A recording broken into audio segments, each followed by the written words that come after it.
Hi friends, రైతన్న ఛానల్కు స్వాగతం. రైతులకి వెరీ గుడ్ న్యూస్. అదేందనేది ఈ వీడియోలో తెలుసుకుందాం. ఇప్పటి వరకు మన ఛానల్ని సబ్స్క్రైబ్ చేయకపోతే సబ్స్క్రైబ్ చేయండి, లైక్ చేయండి, షేర్ చేయండి, కామెంట్ చేయండి. తెలంగాణలో రైతు బంధు పథకానికి సంబంధించిన రాష్ట్ర వ్యవసాయ శాఖ చేసిన ప్రకటన వారి ప్రయోజనాలను పొందడంతో సాంకేతిక సమస్యలు ఎదుర్కొంటున్న రైతు గణనీయమైన ఉపశమనం కలిగిస్తుంది. ఖాతా వివరాలు తప్పుగా లేదా రాంగ్ అడ్రస్ ఉంటే వంటి కారణాల వల్ల అడ్డంకులు ఎదుర్కొంటున్న రైతులకు బ్యాంక్ ఖాతాలోకి నిధులు జమ చేస్తామని హామీ ఇవ్వడం జరిగింది. నిజంగా సానుకూల వార్త. ప్రభుత్వం తీసుకున్న ఈ చురుకైన చర్యకు రైతుల ఆందోళన పరిష్కారానికి మరియు వారికి అర్హులైన సహాయం అందేలా చూడడానికి నిబంధనలు సూచిస్తుంది.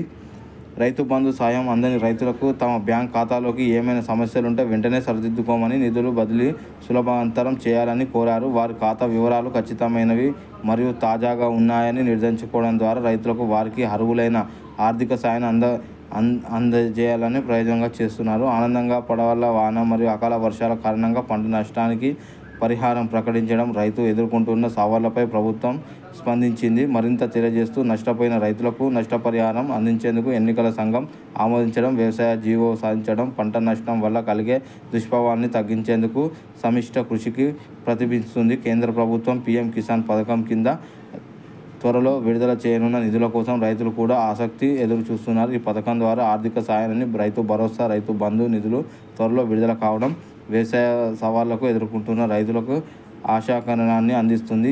మే నెలాఖరులో పీఎం కిసాన్ నిధులు పంపిణీ చేయవచ్చని మీడియా నివేదిక చేస్తుండగా పరిణామాన్ని ధృవీకరించేందుకు కేంద్ర ప్రభుత్వం నుంచి అధికార ప్రకటన వెలువడాల్సి ఉంది. ఏది నిజమైనప్పటికీ రాష్ట్ర మరియు కేంద్ర ప్రభుత్వాల నుండి ఆర్థిక సాయాన్ని ఆశించడం తెలంగాణ రైతులకు సానుకూల సంకేతం. ఇప్పటి వరకు మన ఛానల్ని సబ్స్క్రైబ్ చేయకపోతే సబ్స్క్రైబ్ చేయండి, లైక్ చేయండి, షేర్ చేయండి, కామెంట్ చేయండి. జై జవాన్, జై కిసాన్, జై భారత్.